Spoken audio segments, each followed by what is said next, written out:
सेवा नमस्ते। आज म फेरि हजुरहरूको समक्ष चाहिँ एउटा सानो कुराकानी लिएर आइपुगेको छु र आजको कुराकानी चाहिँ विशेष गरी नेपालको अहिलेको बल्दो जल्दो राजनीतिको अवस्थामा कस्तो छ त नेपालको राजनीति, किन आज यस्तो भइरहेछ, नेपालको राजनीतिका ठुला नेताहरूले यसको यो बारेमा एउटा सानो भलाकुसारी गर्नको लागि आज म यहाँ आएको छु। नेकपाका नेता केन्द्रीय सल्लाहकार हिमालधन राईज्यूसँग चाहिँ छोटो कुराकानी गर्नको लागि म गइरहेको छु। नमस्ते सेवा हजुर। नमस्कार। नमस्कार। सन्चै हुनुहुन्छ? अहिले कस्तो छ तपाईँको दिनचर्या चाहिँ, कसरी चलिरहेछ त अहिले? बसो, अहिले त केही कामै छैन, बसो यताउति लेख्ने सेख्ने यस्तै हो। हजुर, अहिले के चाहिँ तपाईँले लेखिराख्नु भएको छ त? अहिले मैले अब अरू इतिहास एउटा सोसियोलोजीको, हजुर, अनि मेरो गीत सङ्ग्रह गरेर अहिले वर्तमान नेपाल सुरु गरेको छु। आइमितको नेपाल भनेर मेरो मातृभाषामा एउटा शब्द चाहिँ राखेको छु, आइमितको नेपाल भनेर मोडर्न नेपालको बारेमा टिप्पोट म गरिरहेको छु।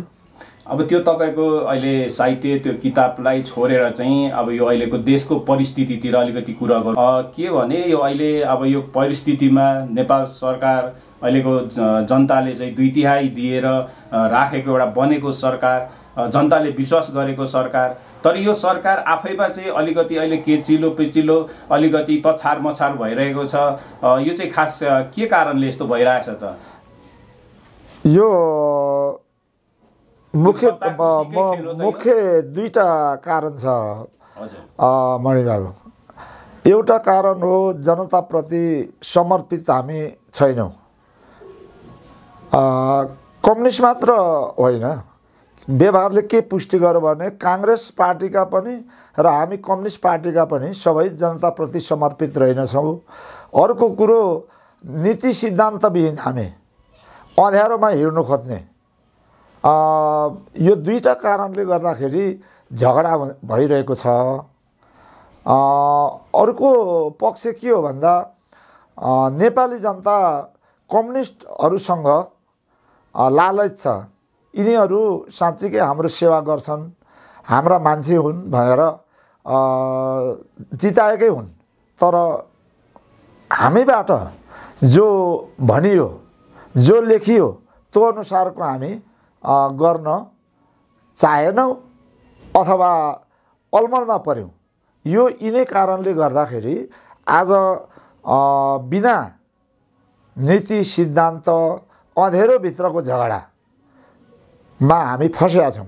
यो बडो दुःखद पक्ष हो कम्युनिस्ट आन्दोलनको निम्ति र नेपाली जनता प्रति चाहिँ धोका दिएको मैले चाहिँ महसुस गरिरहेको छु। अब जस्तै तपाईँ एउटा नेकपाको नेता हुनुहुन्छ, अब विश्वमा कम्युनिस्टहरू चाहिँ सिद्धिँदै गर्दाखेरि चाहिँ नेपालमा अहिले आएर पनि के नेपालको परिस्थिति, नेपालको अब भनौँ न यो नेताहरूले यो सिद्ध्याउनै आँटेको जस्तो कतै यो अनुभूति तपाईँले भएको चाहिँ छैन? होइन, यो यस्तो हो, यो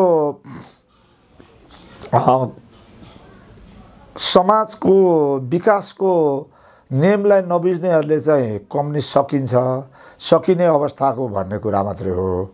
त यो मार्क्सवाद भनेको यो कुनै एउटा कल्पनामा लेखिएको थियोलोजी जस्तो कुरो होइन।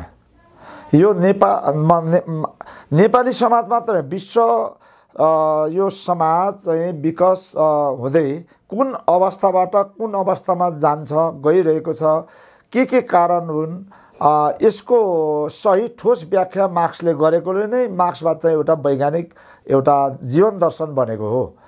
यो मासिने कुरो छैन। तर कुरो के भन्दाखेरि मैले अघि भने पहिलो बुदामै कि जनताप्रति हामी समर्पित छैनौँ, बिना नीति सिद्धान्त देश बनाउने कुरा गर्छौँ। समस्या त्यहाँनिर मात्रै हो।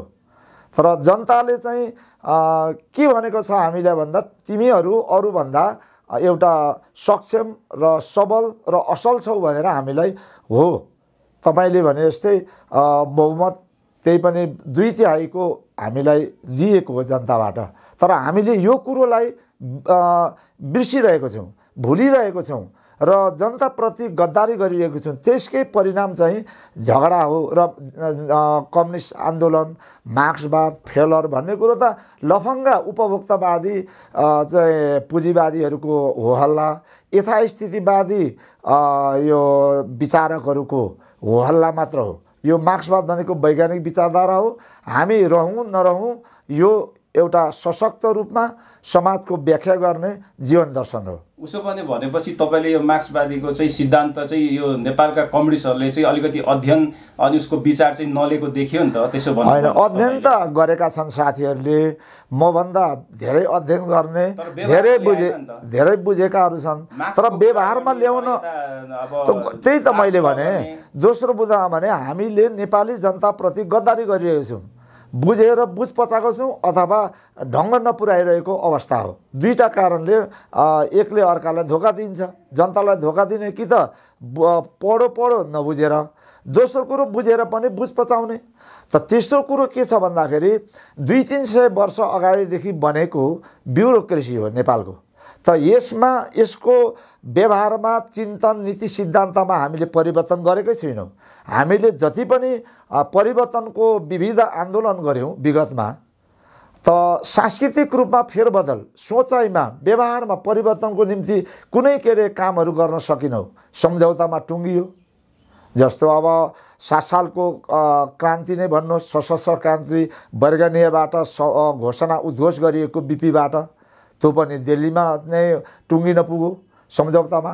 हाम्रो 62-63 भनौँ, त्यो अगाडिका भनौँ, सबै नै के हो भन्दाखेरि व्याख्या गर्न आवश्यक छैन कि सबै सम्झौतामा टुङ्गिएकोले ब्युरोक्रेसी यति फटा छ कि परम्परागत शैलीमा नेपाललाई चलाइरहेको छ।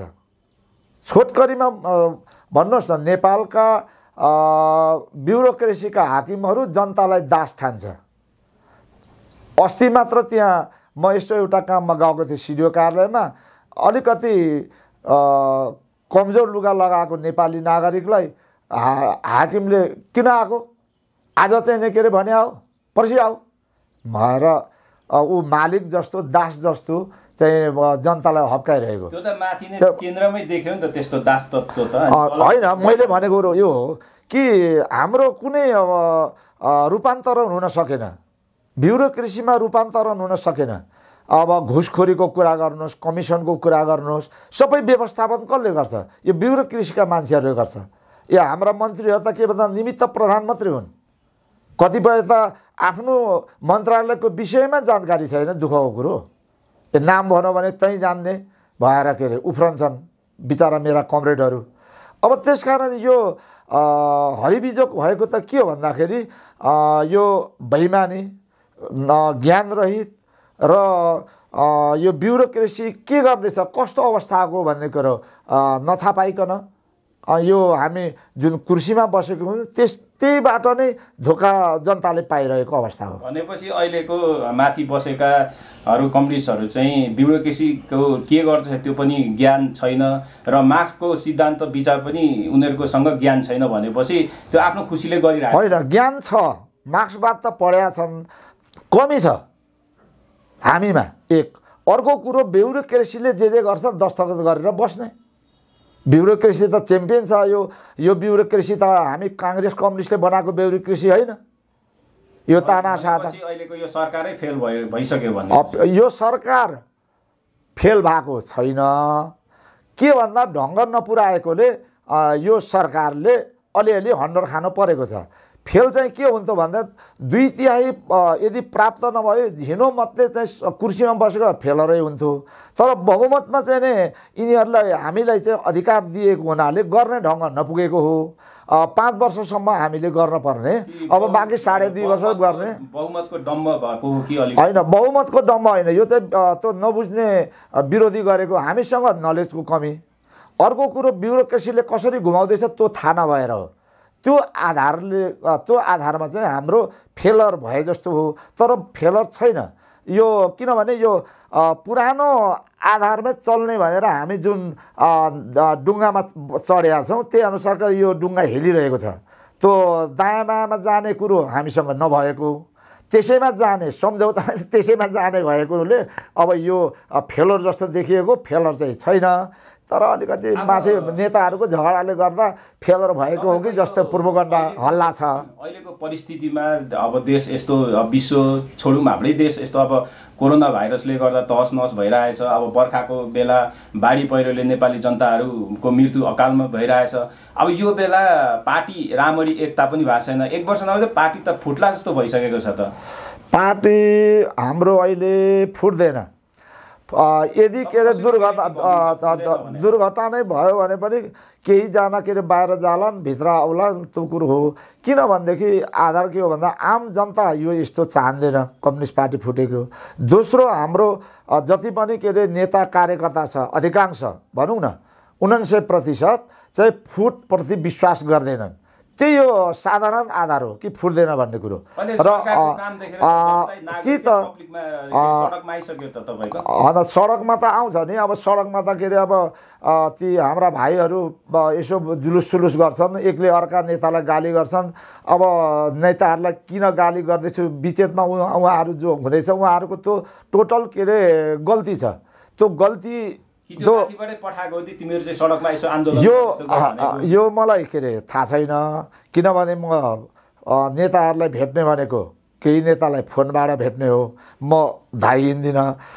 यो माथिबाट अरायो र आफै गरो त्यो आफै पनि गर्न सक्छन्। किनभनेदेखि नि अब यो ग्रुपमा छ हरेक के अरे पार्टी झुन्ड मैले देखेको नेपालमा त्यो ग्रुपको जोस जाँगर चाहिँ यसो देखाइ टोपल्छ नि। त्यो त्यस्तो झगडाले त्यो जुलुसले वक्तव्यबाजीले केही पनि हुँदैन। किनभने 99% कार्यकर्ता नेतागण चाहिँ एकताको पक्षमा भएकोले यो फुट्दैन। दोस्रो कुरो हामी नीति सिद्धान्तको झगडामा छैनौँ।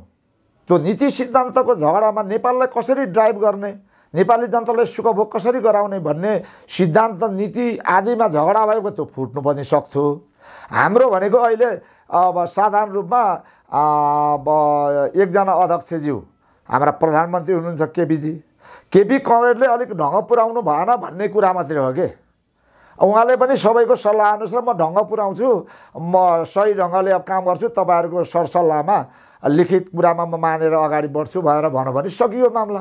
कुनै ठुलो कुरो छैन। त्यो विश्वास छ तपाईलाई केपीले त्यसो गर्नुहुन्छ भन्ने विश्वास छ? त्यो त के अरे यदि लिडर हो भने जिम्मेदार अध्यक्ष हो भने त साधारण कुरा हो मणिबाबु, कुनै ठुलो कुरो होइन। नीति सिद्धान्तमा हो चाहिँ हो, नीति सिद्धान्तमा चर्काचर्की पर्छ फुट्छ भने यो लाइन यो दिशा ठिक होइन भन्नु हो भने चाहिँ हो, यो सामान्य कुरा हो। अहिलेको झगडा त्यो सामान्य कुरा, तपाईँले अलिक ढङ्ग पुर्याउनु भएन कमरेड भन्ने प्रश्न मात्रै हो। त्यो त अब विगतदेखि त त्यो त भनिरहेछ त, खोइ त अहिले पनि अडिटमै छ त म दिन्न दुई यो त उहाँले सोच्ने कुरा हो, मैले के अरे भन्ने कुरा हो। हामी नीति सिद्धान्तको झगडामा छैनौँ।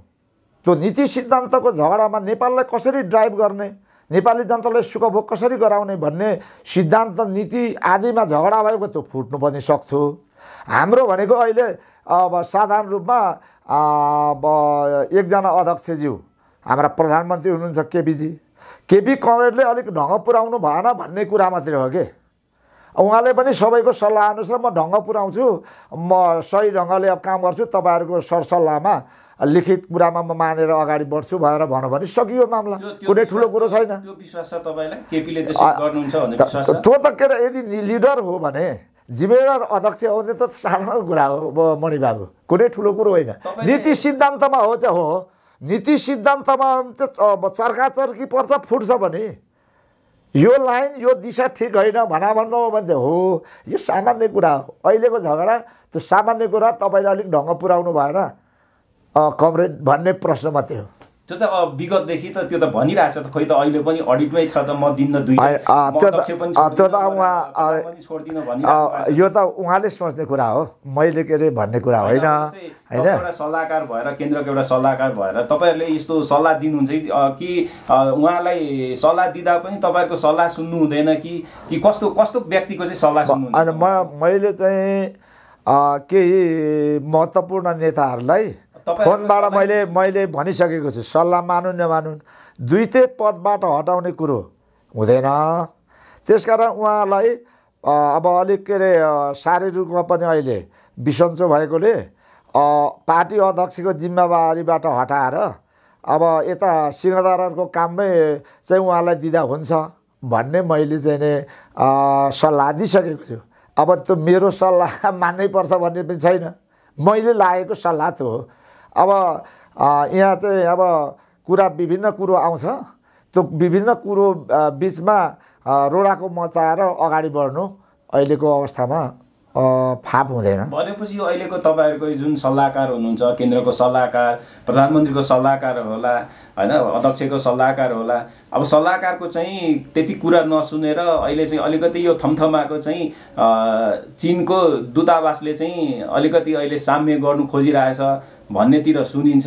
अनि तपाईँहरूको सल्लाहकारको कुरो नसुन्ने अनि विदेशी दूतावासहरूको कुरो सुन्ने, अनि यो कस्तो परिपाटी, यो कस्तो बस्दैछ त नेपालको राजनीतिकमा? हाम्रो कुरो के भन्दाखेरि हामी नेपालीहरूको विभिन्न देशसँग दौत्य सम्बन्ध, छिमेकी सम्बन्ध छ।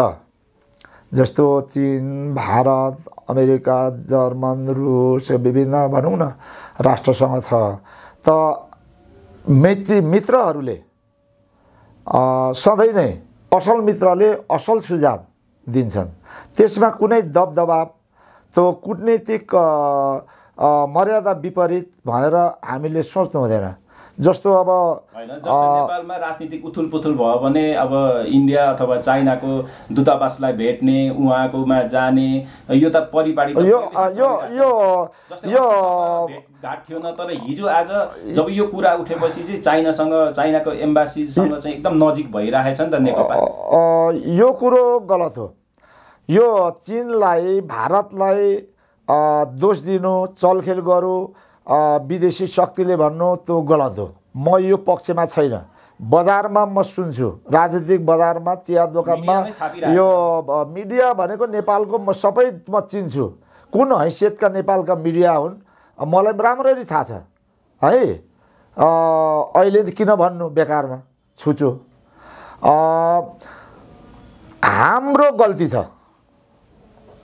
हामी नेपालको अगुवा गर्ने भन्ने कम्युनिस्ट काङ्ग्रेस लिडरहरूको 16 आना गल्ती छ। किन गल्ती छ भन्नुहुन्छ भने उनीहरूको हाम्रो मित्रहरूको चासोभित्र हामी प्यादा हुन्छौँ भने हाम्रो गल्ती होइन। अनि कूटनीतिक मर्यादा दिल्लीले चाहिँ के अरे विचार गरेन, बेइजिङले कूटनीतिक मर्यादा विचार गरेन, यी भएन ऊ भएन भनेर भन्नु बेकार हो। हामी ठिक हुनु पर्यो नि। नेपाली जनताप्रति समर्पित भएपछि यस्ता कुराहरू आउँदैन नि। पत्रिकाले पनि लेख्दैन। किनभने हामीभित्र कमजोरी छ। कुनै चीन, भारतलाई दोष दिनु गलत हो। हामीभित्र नै कमजोरी छ। त्यसकारण यस्ता कुराहरू पत्रिकामा आइरहेको छन्, आउनेवाला छ, आएको थियो। त हामी चाहिँ नेपाली जनताप्रति समर्पित नहुनु नै यो के अरे कुराहरू बेला बेलामा आउँदछ। होइन, जस्तै मैले चाहिँ भन्नु खोजेको तपाईँहरूको सल्लाहकार भएर तपाईँहरूको कुरो चाहिँ कम सुन्ने अनि विदेशी राजदूतहरूको चाहिँ बढी कुरा सुन्ने प्रधानमन्त्री नेताहरूको यो बानी छ कि तपाईँहरूको किन सल्लाह सुन्दैन त? जस्तै अहिले त त्यही देख्यो नि त। जब अहिले खटपट भएपछि चाहिँ अहिले चीनको दूतावाससँग एकदम नजिक भएको देखियो। अनि अब अहिले चाहिँ पार्टी एक विभाजित भएको हुने सङ्घार समय पुग्दा पनि चीनको दूतावासले चाहिँ रोकेको भन्ने कुरोहरू पनि मिडियामा बाहिर, अब पत्रिकामा त बाहिर सुन्नु पाइरहेछ। अब विज्ञहरूले पनि त्यही भनिराख्नु भएको छ। तपाईँको कुरो किन सुन्दैन त? सल्लाहकारको एउटा सल्लाहकार भनेपछि तपाईँहरूको पनि त के कुरो सुन्नु पर्यो? होइन, हामी भनेको के भन्दा एउटा पार्टीको कमरेडहरूको बिचको कुराहरू चल्छ। अब सुन्न नसुन्नु निर्णय गर्दाखेरि त्यो विभिन्न कुराले त्यो भूमिका निभाउँछ होइन। त्यसकारण कसको के वजनदार कुरा हुन्छ भन्ने कुरो त्यो पार्टीमा निर्णय हुने कुरा हो होइन। मान्दै नमान्ने, मानिरहनु पर्ने भन्ने कुरो छैन होइन। अब कहिले गलत पनि सल्लाह हुन्छ, कहिले ठिक पनि।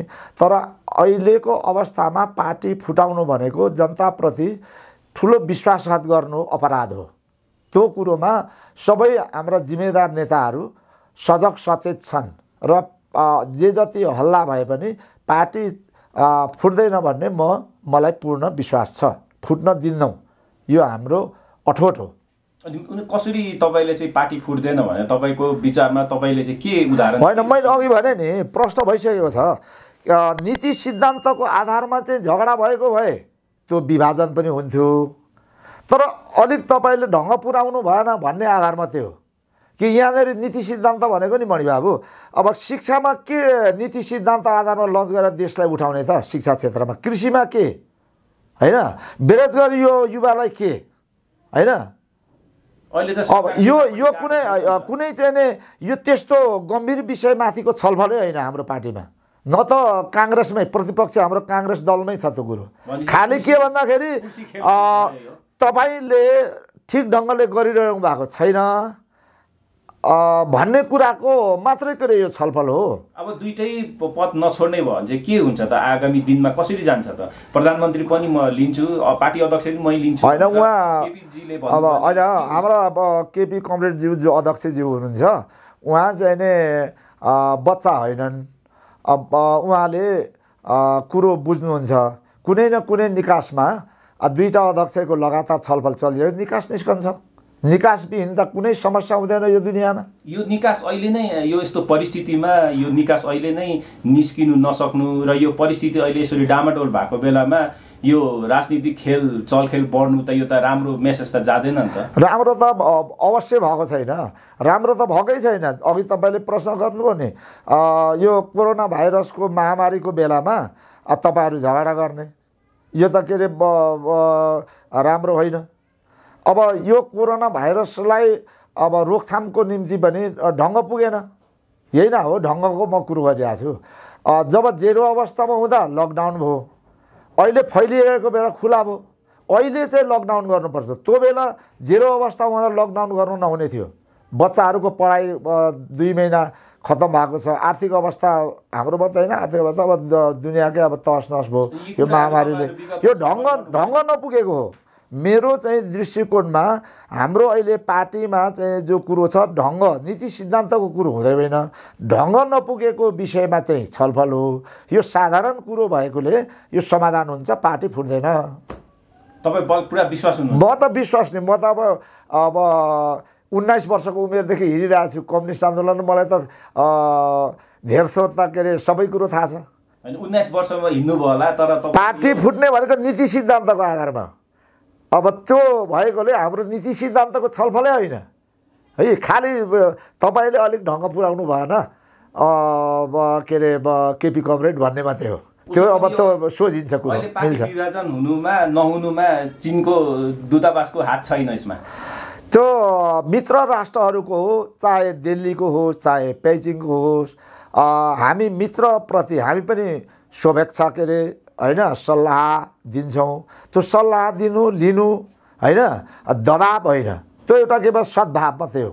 कूटनीतिक मर्यादा पनि होइन। अब कूटनीतिक तवरले सम्बन्ध भयो, भेटघाट हुन्छ, छलफल हुन्छ, अनि कसको घरमा को राजदूत गए को गएन त्यो यसो देखिहालेपछि अब यो दबाब दियो हेनतेन भयो भन्ने कुरो हो, हल्ला हुनु स्वाभाविक हो। तर दबाबको कुरो हुँदैन। यो सामान्य चाहिँ नै ढङ्ग नपुराएको विषयमाथि हो। यो दबाब सबाब केही पनि कसैको दबाब आवश्यकै पर्दैन, यो मिलिहाल्छ। तपाईँहरू पार्टी एकता हुँदाखेरि त अब यति वर्ष म चलाउँछु, यति वर्ष तिमी चलाऊ भन्ने तपाईँहरूको त्यो एउटा पनि सम्झौता नि भएको थियो। तर यो सम्झौता त अहिले पूर्ण रूपले लागू भयो होइन। यो दुईटा शक्तिशाली कम्युनिस्ट पार्टी, यानि अलिअलि जनताले पत्याएको कम्युनिस्ट पार्टीहरू मिल्ने कुरामा कागज सागज लेखापढी हुनु स्वाभाविक हो। तर मूल कुरो के भन्दाखेरि व्यवहारमा जनतालाई कसरी के अरे सुखभोग गराउने काम गर्ने हामीले भन्ने नै महत्त्वपूर्ण कुरा हो। त्यो पालो होस्।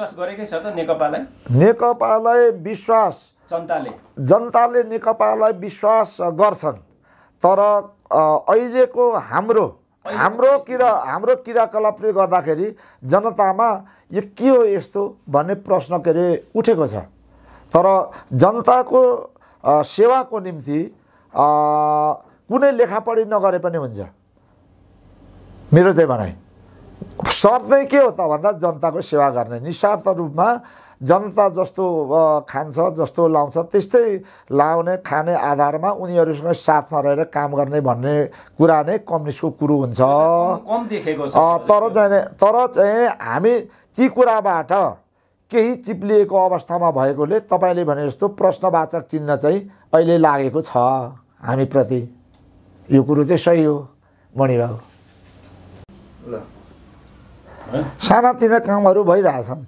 अब नयाँ टेबल जम्मा गरेर अफिस खोल्नुपर्ने काम, अब भनेको मतलब यो सङ्घीयतालाई व्यवस्थित गर्ने काम राम्ररी हाम्रो सरकारले गरेको छ, त्यो हो। अब यो त राम्रो काम गरेछ भन्दा पनि धेरै त भ्रष्टाचारतिर पनि त डुबिरहेछ नि त अहिलेको सरकार। मैले ट्विट फेसबुकमा मैले 3-4 महिना अगाडि नै यो बारेमा मैले भनिसकेको छु, ट्विट गरिसकेको छु कि यो भ्रष्टाचार भनेको शाहकालीन राणा शाह द्वैत शासनकालदेखि नै स्थापित भएको यो रोग हो। यो रोग हो। अब यो रोगको निरन्तरता हो।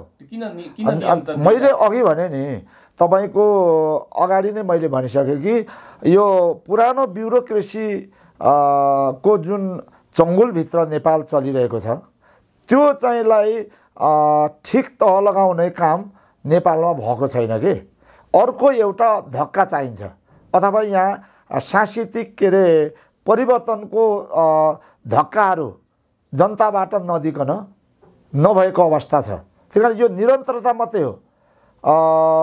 राणाकालमा अदालतले को एउटा कथा छ हाम्रा जनता, तपाईँ जनता भन्नुहुन्छ, जहिले समस्या पर्दा राजनीतिकमा समस्या पर्दा जहिले जनता जनता भनिन्छ, जनताले आन्दोलन गर्छ, जनता ढुङ्गा खान्छ, जनता लट्ठी खान्छ, अन्तिममा त्यो प्राप्ति हुन्छ। अन्तिममा फेरि त्यो माथि गएपछि सबै नेताहरूले बिर्सिने भुल्ने हुन्छ, जनतालाई त त्यो तल जनतालाई हेर्ने कुरो पनि आउँदैन। त्यही त हाम्रो सधैँ यसै भइरहेको छ। यो हाम्रो त्यही त हामी नीतिविहीन छौँ कि। हामी नीतिविहीन सिद्धान्तविहीन भएको नाताले नै होइन रे त नबनिरहेको नीतिविहीन नबनाइरहेको अवस्था अथवा नबनेको अवस्थाले गर्दाखेरि यो एउटा कुरो भयो। अर्को कुरो हामीमा व्यक्तिगत रूपमा अहम पनि हाम्रा ठुला नेताहरूमा नगएको, हटि नसकेको दिल दिमागबाट र ब्युरोक्रेसीको जुन चलखेलभित्र आफू के कस्तो छु केमा चलिरहेको छु त्यो लापत्ताभित्र बेपत्ता हुने चाहिँ के अरे जो एउटा प्रवृत्ति छ त्यसले गर्दा नै भ्रष्टाचारहरूले हर क्षेत्रमा जरा गाडेको छ। त उखेल्न गाह्रो भइरहेछ। तपाईँहरू जस्तो नेकपाले त अब यो भ्रष्टाचारलाई चाहिँ कारवाही गर्छु भनेर प्रधानमन्त्री पनि पहिलेदेखि भनिराख्नु भएको छ। भ्रष्टाचारलाई चाहिँ म संरक्षण गर्दिनँ भन्नुभएको छ। तर आज करोडौँ भ्रष्टाचार गर्नेहरू पनि त्यही संसदभित्र बसिरहेछन्, बोलिरहेछन्। खै उनीहरूलाई चाहिँ कारवाही त भएको देखिँदैन त। यो कारवाही के अरे अब एउटा आरोप दुईवटा कुरा छ। एउटा भएरै पनि यहाँ आएको छ जनसमक्ष, कोही चाहिँ आरोपको रूपमा पनि हो हल्लामा छ होइन। यो हो त्यसको निर्केल। अब त्यसको निर्केलले संसद पार्टीकै व्यक्तिहरूले पनि यो कुरो उठाइराख्नु भएको छ। नत्र भ्रष्टाचार छैन त यो किन उहाँहरूले उठाउनै हुन्न थियो होला। होइन भ्रष्टाचार के अरे भएको पनि हुनसक्छ र नभएको पनि हुनसक्छ। त हामी बोल्दाखेरि गैर जिम्मेदारी तरिकाले पनि बोल्ने गरेका छौँ कि। अब व्यक्तिगत रूपमा बेमेल भयो भने आरोप प्रत्यारोप गर्ने बग गरेर हिँड्ने चलन पनि छ। भ्रष्टाचार भएको छ या यो बेमौसमको यो बेकारमा यो आरोप मात्रै हो भन्ने तपाईँको भित्र मनमा चाहिँ कस्तो छ त? यो भ्रष्टाचार भएकै हो जस्तो लाग्छ कि होइन यो मात्रै हो भन्ने तपाईँको विचारमा कस्तो छ त? मेरो यो यस्तो यो व्यवहारिक कुरोहरू मेरो विचारले काम गर्दैन। म चाहिँ नि के अरे यो तत्सम्बन्धी तत् के अरे ठाउँको कामहरूमा म नभएकोले यो मलाई थाहा छैन होइन भ्रष्टाचारको। तर हल्ला र विभिन्न कुरो बाहिर आएको देख्दाखेरि कहिलेकाहीँ भ्रष्टाचार चाहिँ खुब भइरहेको छ कि जस्तो भन्ने तपाईँको दिल दिमागमा जस्तै मलाई पनि प्रश्न चाहिँ उठ्या छ। तर म तत्त ठाउँमा म आफू नभएकोले नदेखेकोले त्यो चाहिँ के अरे हो होइन भन्ने कुरोमा म टुङ्गोमा पुग्न सक्दिनँ। किनभने अब जस्तै अख्तियारतिर पनि मुद्दा दायर गरेको छ, अब अदालततिर पनि यो के झुट हो त? होइन, अदालतमा दायर हुनु बित्तिकै दायर हुनु बित्तिकै भयो भन्ने कुरो प्रमाणित हुँदैन होइन। कतिपय कुरो भएको र पनि दायर भएको छ मुद्दा होइन अदालतमा, कति नभएर पनि भएको छ कि यो अहिलेको हाम्रो संरचना नै त्यस्तो खालको छ कि भएरै पनि हुँदो रहेनछ। जस्तो एकजना प्रहरीलाई चाहिँ भ्रष्टाचार गरौँ भनेर निलम्बित गरेर मुद्दा चलायो भरे होइन ठहर भयो होइन। यस्तो पनि मैले देखिरहेको छु र मेरो तहबाट बोल्नु पर्दा भ्रष्टाचार गरिएको ठाउँमा म रेखदेख गर्ने परिन, त्यसकारण के हो भन्ने उत्तर मसँग छैन। तर व्यवहारबाट के अरे हेर्दा व्यवहारबाट नै सत्य कुरो चाहिँ प्रमाणित हुन्छ भएर हाम्रा राजनीतिक गुरु माओ जेदुङले भन्नुभयो जस्तो दुई कल्ला बारी नभएको साथीहरूको बिल्डिङ चाहिँ काठमाडौँमा ठडिएको देख्दा मणिबाबुले भने जस्तो भ्रष्टाचार चाहिँ भइराखेकै छ कि भन्नेमा टुङ्गोमा म पुग्दैछु म पनि। यसको मतलब भ्रष्टाचार कता कता भएको छ भन्ने बुझ्दैछु। व्यवहारमा देखिँदैछ दुई कल्ला बारी नभएका साथीहरूको बिल्डिङहरू कारहरूमा हिँडेको, दामी दामी रेस्टुरेन्टमा खाजा खाएको देख्दाखेरि चाहिँ यहाँ कुछ दालमा कालो मिसिएको छ कि भन्ने प्रश्न चाहिँ आउँदैछ मेरो दिलमा पनि भर्खर। तपाईँहरूले एउटा राजनीतिक व्यक्ति, एउटा तपाईँहरू एउटा त्याग गर्नुभएको, तपाईँहरू एउटा तपस्या गर्नुभएको, यो राजनीतिकमै तपाईँहरू जीवन व्यतीत गर्नुभएको व्यक्तिहरू एउटा सही कुरो बोल्दाखेरि भ्रष्टाचार गरेको छ व्यक्तिले गरेको छ भ्रष्टाचार छैन, यदि यो भ्रष्टाचार गरेकै छ ती व्यक्तिहरूको उनीहरूको रहनसहन हेर्दाखेरि तपाईँलाई लाग्छ भने तपाईँहरू किन खुल्लेआम तपाईँले फलानाले यसरी भ्रष्टाचार गरेको छ भन्नु चाहिँ तपाईँहरू किन हिचकिचाउनुहुन्छ त? त्यो त त्यो त माथि लान्छ नि त। त्यो त होइन, त्यो पार्टीको व्यक्तिले होइन यो होइन विरोध होइन। हाम्रो पार्टीले भ्रष्टाचार गर्नुपर्छ भनेर भने छैन र होइन। त्यो अब फटा त विभिन्न ठाउँमा घुसिया हुन्छ कि फटा भन्ने चिज यो समाजमा असल खराब सबै मान्छेहरू बसोबास भएको यो समाज हो। तर अब चोरेर खानेलाई अब रोकिनस् भनेर आरोप लगाउनु तपाईँ पत्रकारहरू मिल्दैन, किनभने यो प्रयत्न जारी छ भ्रष्टाचार रोक्ने। हाम्रो प्रधानमन्त्रीज्यूको प्रतिबद्धता छँदैछ। अब यसमा हामीले कुरो उठाइराखेकै छौँ। त्यसो त प्रधानमन्त्रीले नि त आरोप लाग्छ नि त भ्रष्टाचारले संरक्षण गरिरहेछ भनेर, त्यो तपाईँको त्यसलाई पनि त कति थाहा छ होइन। अब यहाँ अलिकति भन्नु नमिल्ने होला, तर यी कुराहरू इत्यादि कुराहरू थाहा भएर एउटा सच्चा एउटा नेताले त यस्तो भएको छ यस्तो भएको छ होइन। जस्तो घुसखोरीको टेप रेकर्ड बाहिर आयो भनेर हो हल्ला चल्यो, केही सत्य हो त्यो बोलेको हो होइन, टेप रेकर्ड हो होइन मलाई थाहा छैन। तबै पनि मन्त्रीलाई त अब हाम्रो प्रधानमन्त्रीज्यूले निकाल्नु भयो नि त सञ्चार मन्त्रालयबाट। त्यो कामहरू भइरहेछ नि। यस्ता कामहरू पनि तपाईँहरूले हेर्नु पर्यो कि अहिले नेपालमा के छ भने पत्रकार बुद्धिजीवीहरू भएन सबै खतम भयो डुबो देश भन्ने व्याख्या बाहेक हुँदैन कि यो तरिकाले हेर्न होइन। त्यहाँ काम भइरहेछ, खराब काम पनि भएको छ असल काम पनि भएको छ। त असल पक्षलाई पनि तपाईँहरूले उजागर गरिदिनु पर्यो। मन्त्री पदबाट समेत खुस्किएको छ त्यो टेप रेकर्ड काण्ड। त्यो म टेप रेकर्ड हो होइन त्यो पनि मलाई थाहा छैन, किनभने त्यो विषयको म होइन। अरे टेप रेकर्ड काण्ड भएर को कहाँ पैसाको लेनदेनको बोलो अरे सञ्चार मन्त्री हो हल्ला भयो ल अनिखेरि अहिले कुर्सीदेखि बाहिरै छ त होइन। त्यो भनेको मतलब त्यो प्रमाण भयो के भयो के हुँदैछ भन्ने कुरो त असल काम पनि भइरहेछ नि। भ्रष्टाचारलाई त प्रश्रय त नेकपा मालेले त दिँदैन यो होइन कुरो तपाईँहरूको। भ्रष्टाचार गरे अरे, सञ्चार मन्त्रीले भ्रष्टाचार गरे अरे। अब उहाँको त्यो पदबाटै निकाल्नु त ठुलो कुरो होइन नि त। उहाँको त्यो अब गरेको रकमको बिगो उहाँलाई अब के गर्ने भन्ने त उहाँ त होइन। त्यो त अब अदालत छ होइन, त्यो त होइन सबै लाटा छैनन्। हाम्रा विरोधीहरू पनि बाठा छन्। उहाँहरूले के गर्नुपर्ने, दण्ड सजाय अदालतमा मुद्दा दायर गर्ला, सरकारी निकाय छ मुद्दा हेर्ने होइन, अख्तियार त्यो गरिहाल्छ नि।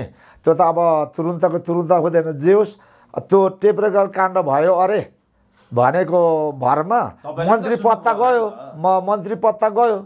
त्यो मलाई थाहा छैन यस्तो कुरो। अब म त्यो अब भनिरहने त्यो निकायमा म छुइनँ होइन। त्यो भएकोले मलाई यस्तो विषयमा यो हो होइन भन्ने कुरो मेरो तहबाट बोल्नै मिल्दैन नि। म एउटा कुरो सोध्छु नि त, जस्तै उहाँलाई त्यो आरोप लाग्यो मन्त्री पदबाट निस्क्यो, अब उहाँले भ्रष्टाचार गरेको बापत मन्त्री पदमा निस्क्यो। भोलि कुनै व्यक्ति म त्यो पदमा गएँ, तपाईँ त्यो पदमा गयो भने मैले पनि करोडौँ भ्रष्टाचार गरेर मेरो मन्त्री पद मात्रै जान्छ भने त मलाई बाँकी कारबाही नै हुँदैन नि त। म त फेरि होइन त्यस्तो हुनु हुँदैन। तपाईँले भनेको कुरो ठिक हो, त्यो हुनु हुँदैन। कारबाही चाहिँ हदैसम्मको हुनुपर्छ, हदैसम्मको हुनुपर्छ। गएर बोलिरहेछ त आज सबै छ त, अनि उसको एउटा पद त खोस्यो नि, एउटा मन्त्री त खोस्यो नि, बाँकी त पार्टीको नेतै छ होइन, केही ऊ छ। यो चाहिँ तपाईँको म पनि गयो त्यस्तै गर्छु नि। तपाईँको कुरोमा म सहमत छु। म त के भन्दैछु भने ऐनै ल्याउनु पर्यो। म त यस्तो भन्दैछु हेर्नुहोस्, तपाईँकै जनाले गर्दा तपाईँहरु जस्तो एउटा निष्ठा होइन केही हुँदैन, हामीलाई केही हुँदैन होइन। अब त्यो खाएको 20 लाख नै हामीलाई केही हुँदैन, पार्टीलाई पनि केही हुँदैन, पार्टीलाई पनि केही हुँदैन है। कुरो होइन, हामी छौँ नि सबै त। के अरे हामी नेकपामा त्यस्तै लाइनका छैनौँ नि, त्यस कारण हामी छौँ। अर्को कुरो मैले भनेको के हो भन्दाखेरि यो कागजमा भ्रष्टाचार खोज्ने होइन, एउटा ऐनै बनाउनुपर्छ, ऐन कानुनै बनाउनुपर्छ र अख्तियारलाई पुरा कतैबाट पनिको दबाब नदिकनको स्वतन्त्र रूपमा काम गर्न दिनुपर्छ। व्यावहारिक रूपमा के देखिन्छ, जनताले के भन्छ, त्यो आधारमा मुद्दा फैसला हुनुपर्छ। अनि तपाईँले भनेको प्रश्नको उत्तर आउँछ होइन। पदबाट मात्रै हटाएर भएन। यदि हो भने उसले लुटेको, जनताको सम्पत्ति लुटेको फिर्ता हुनुपर्छ, त्यो बिगो अनुसार जेल बस्नुपर्छ। त्यस्तो खालको ऐन कानुन बनाउनुपर्छ। त्यो भनेको कागजमा खोजेर पाइँदैन। घुस मैले यति खाएँ भनेर दस्तखत गरेर लिएको हुँदैन कसैले पनि। त्यसकारण जस्तो मैले भने 2 कल्ला बारी छैन हाम्रो, काठमाडौँमा बिल्डिङ ठडियो भने त्यो कसरी ठडियो, त्यो छानबिनबाट उसलाई दण्ड सजाएर जेल र त्यो सबै उसको सम्पत्ति जनताको ढोकुटीमा आउनु पर्यो। होइन त्यो खालको त ऐन बनाउनु पर्यो। व्यवहारमा हेरेर त्यो अनुसारको जनताको सरजमिन मुचुल्काबाट अनि त्यो उठेको कुरा चाहिँ सत्य सिंहदरबारको फाइलमा पल्टाको घरमा हुँदैन भन्ने कुरो त ऐन व्यवस्थापन हुनुपर्छ। अनि चाहिँ होइन अहिले हुँदैन।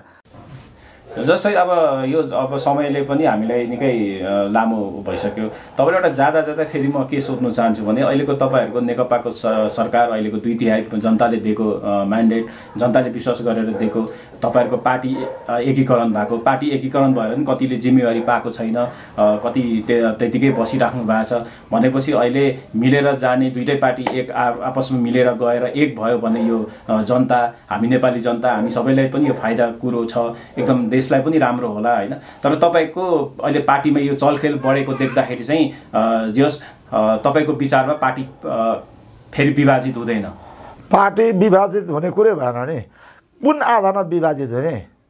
नेपाललाई, नेपाली जनता सुख दिलाउने, अब समृद्ध बनाउने कुरो को झगडै होइन यो, खालि ढङ्ग नपुराको झगडा हो। त्यसकारण यो सामान्य कुरा हो। यो तपाईँहरूले जो हल्ला सुन्नु भएको छ त्यो केही अंशमा उचित हो, ठिक छ होइन, झगडा भएको छ होइन।